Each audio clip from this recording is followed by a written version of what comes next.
Welcome to Illinois Lawmakers' weekly coverage of the spring session of the Illinois General Assembly. I'm Jack Tichenor along with Rich Miller of CapitolFacts.com. Rich, we've been covering the State House for a long time, and there's nothing in my recollection over the last 30 some odd years that can top last week's announcement that former House Speaker Michael Madigan had been indicted on federal racketeering and bribery charges.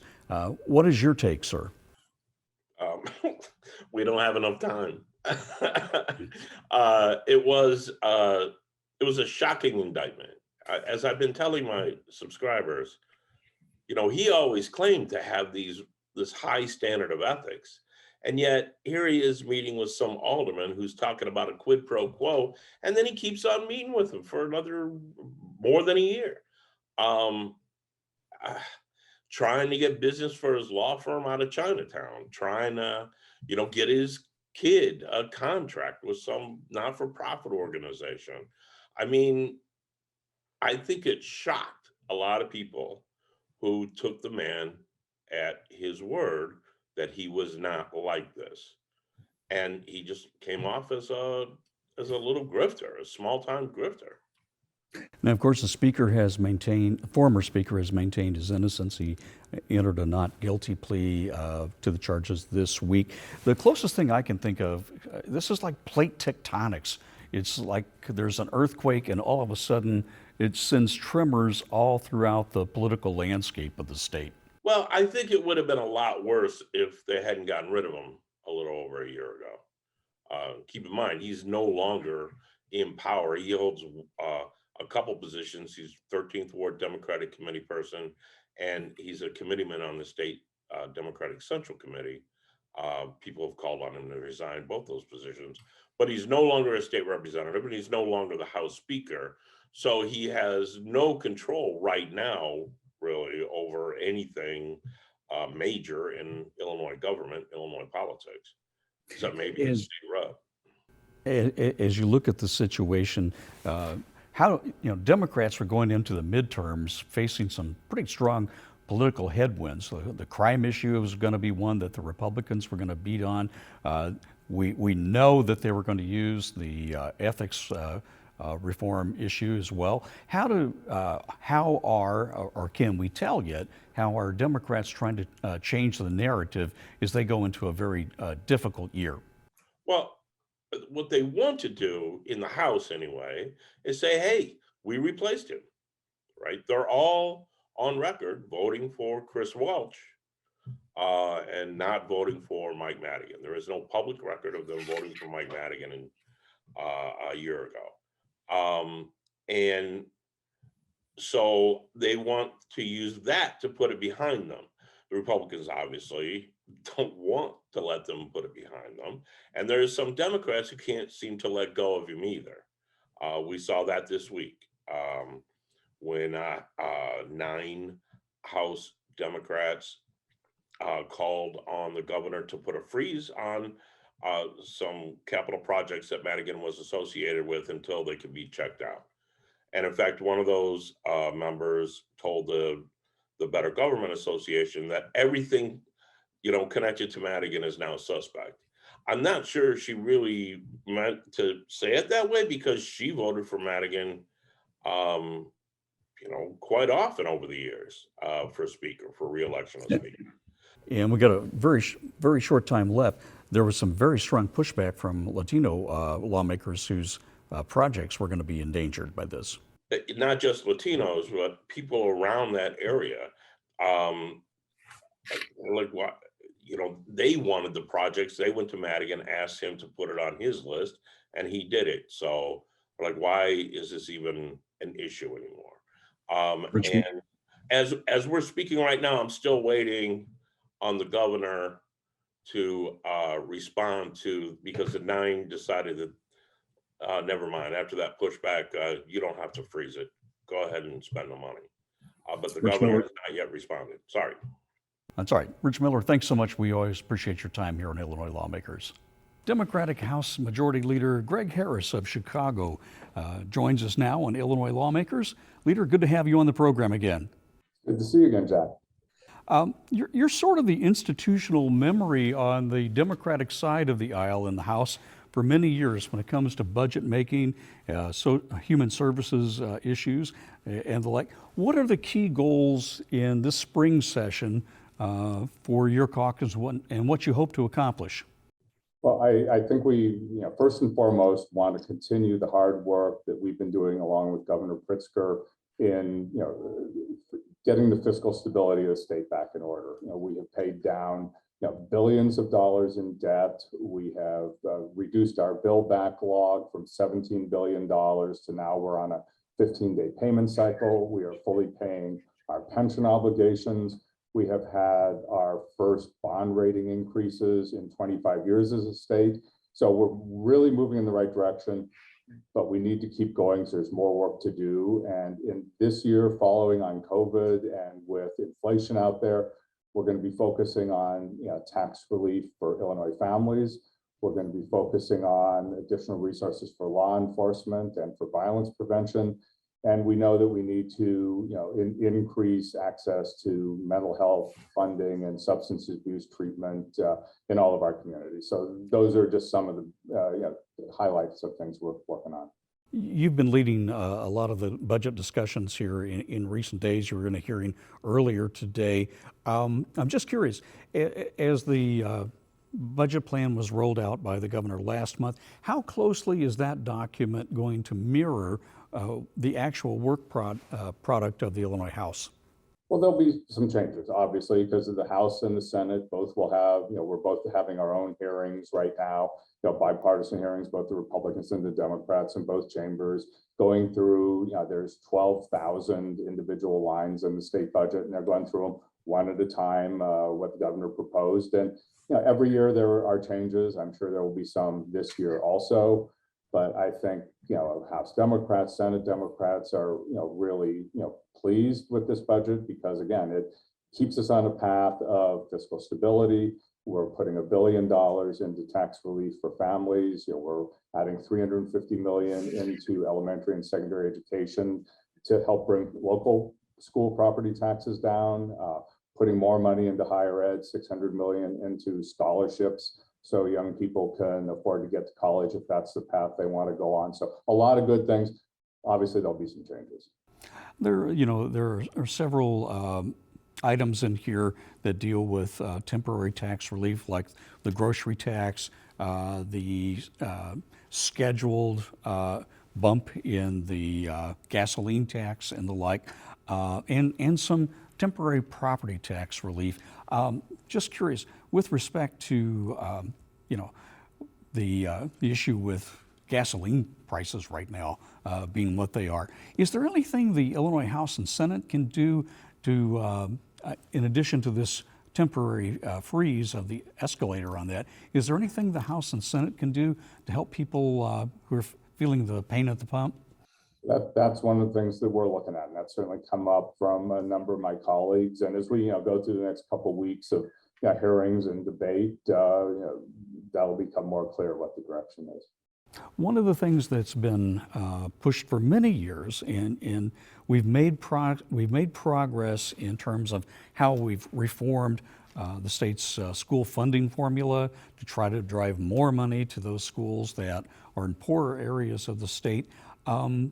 Just wondering, at this point, property taxes drive so much of that, and we're always in the upper echelon of high tax property tax states. Is there any possibility in this session of the General Assembly, Leader, for a more permanent, more effective, if you will, freeze or change in the property tax formula for the state of Illinois? But the property taxes, first off, are basically determined at the local level by your county, by your city, by your school board.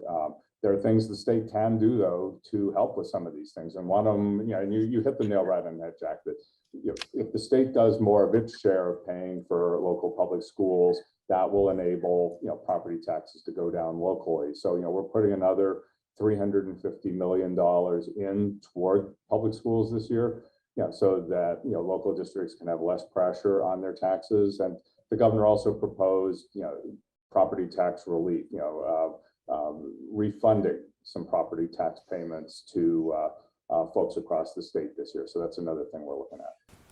You touched on this at the beginning of the interview, and I want to dig down a little deeper into this. Talking about crime, violent crime, of course, is a major concern among voters heading into the midterm elections. From what I've been reading, Democrats are polling poorly on that issue in the state. What are the House Democrats wanting to put on the table to show folks in a tangible way that you're committed to reducing the amount of violent crime in the state of Illinois? I mean, and sadly, if you look at every state and every major municipality, you've seen an uptick in some violent crimes, a big uptick since COVID came along. So there are a lot of things we can do as a state. We have put money in last year's budget for a new state trooper cadet class. We're funding even more in the governor's new proposed budget. We're told by police and prosecutors that a barrier to prosecuting some of the cases has been a backlog of DNA evidence and other forensic evidence that is processed by the state police crime labs. We've built a new state police crime lab. We're getting that online so that evidence can get taken care of in a more rapid way. We're providing support for local police departments to cover some of their expenses for things like body cams for officers, additional training for officers, and really importantly, first responders have borne really so much of the brunt of COVID that we put a lot of resources in our budget to be sure that folks who need additional support, mental health, substance abuse treatment, et cetera, especially those who are unique to their profession, have access to the right tools. So providing additional resources to law enforcement is important, but the other thing we're doing is trying to put money into addressing the immediate effects of crime and also the root causes of crime. In my neighborhood, we have what are called violence interrupters. These are community-based organizations, and they employ people who may have been involved in gangs or crime in the past, who've turned their lives around to help intervene and help lead young people off to a better path. And the science and the data shows that those interventions have worked. So we're going to be making that more available. But in the long term, we also know we need to invest in education funding, as we've talked about. We've got to provide job training for folks and job opportunities so they see alternative paths for themselves. And we've got to go and address some of the systemic inequities of lack of affordable housing, of quality education, all those things that are influences that are a precursor. Last week's indictment of former House Speaker Mike Madigan on federal racketeering and bribery charges brought renewed calls for more ethics reform in the Illinois House and Senate.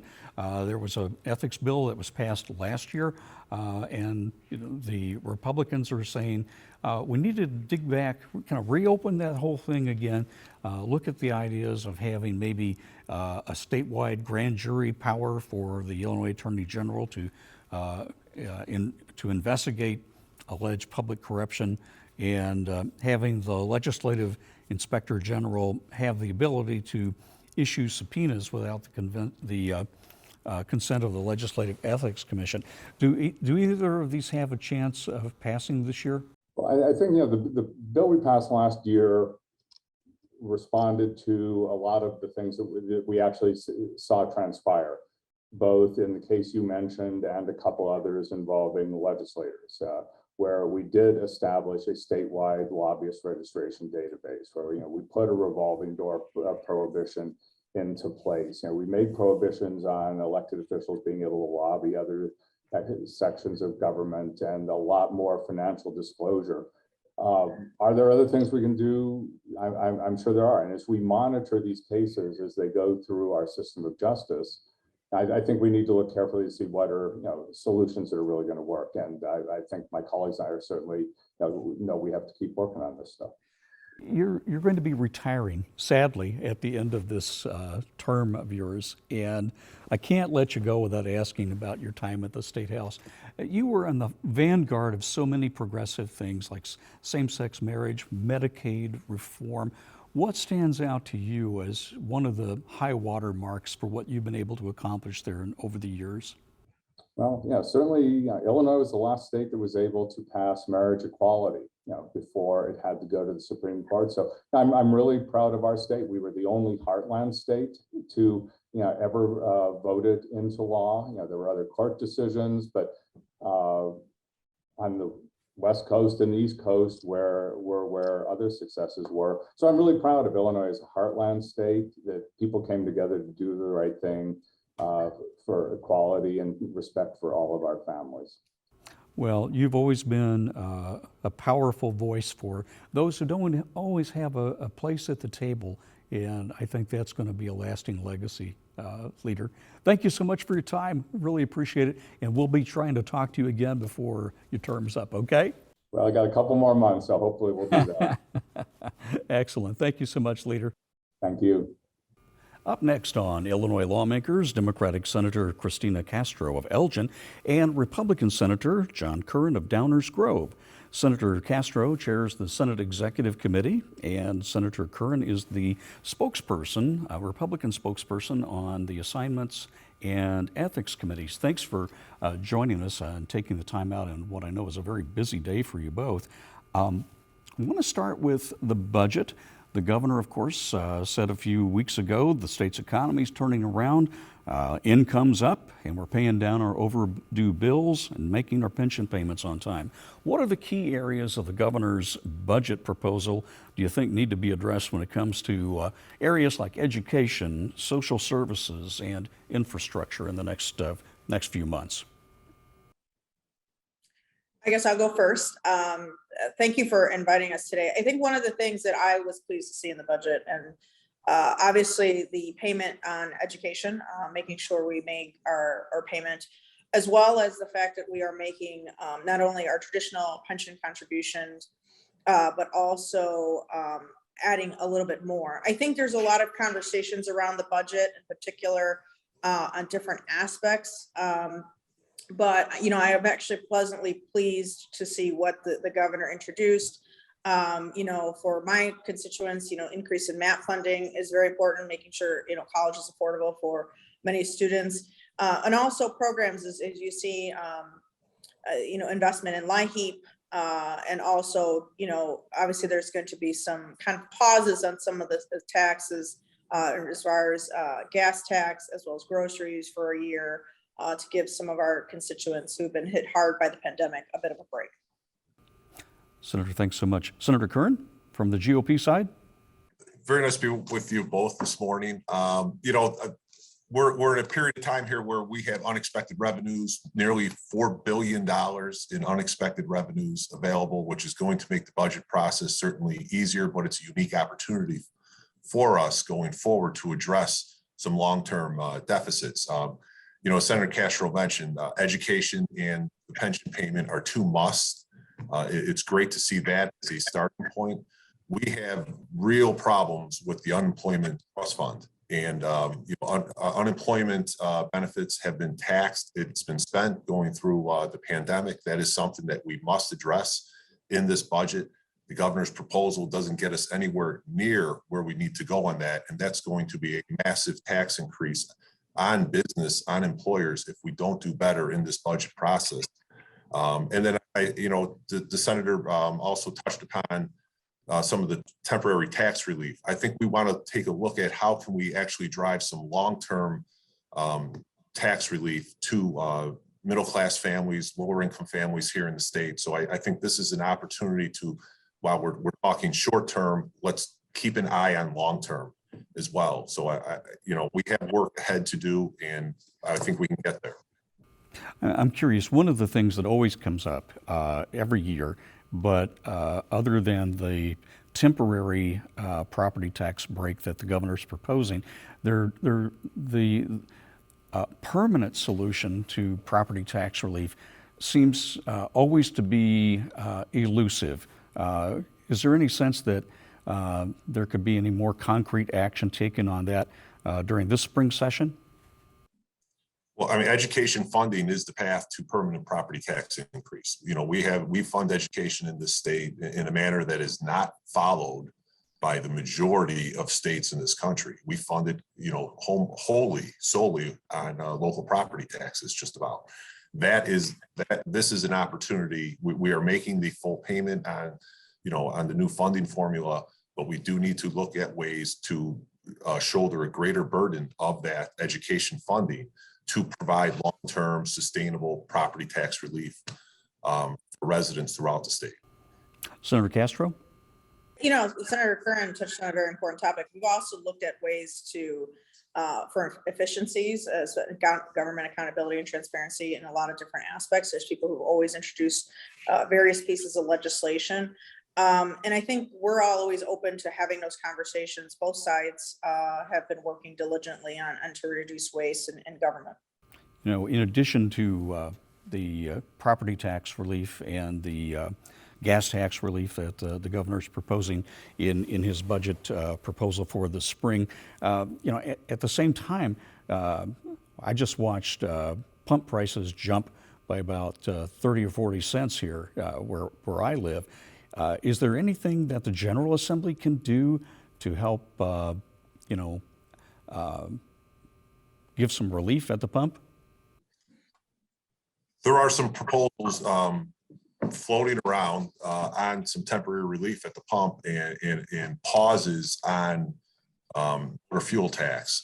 The balance there is, you know, you have to couple that with we have great infrastructure needs. Right now, people are hurting at the pump. Cost of living is become a real big concern for middle class, lower class income families. And so it is an opportunity we have right now to provide some temporary relief or potentially permanent relief on gas prices. But there's only so much the state controls on that. A lot of it is outside of our control, but we certainly have an opportunity to do our part.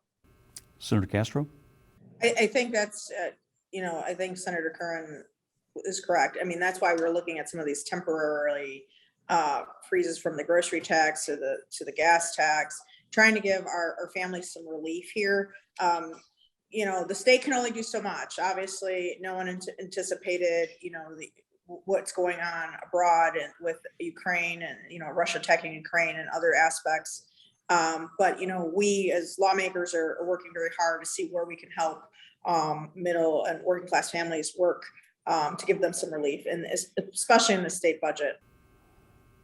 One of the things, of course, that sent shockwaves rolling through the Capitol over the last week was the indictment of former House Speaker Mike Madigan on federal racketeering and bribery charges. And that has brought a renewed call for more ethics reform at the State House. Senator Curran, you serve on the Ethics Committee. What are some of the things that you'd like to see before lawmakers adjourn on April the 8th?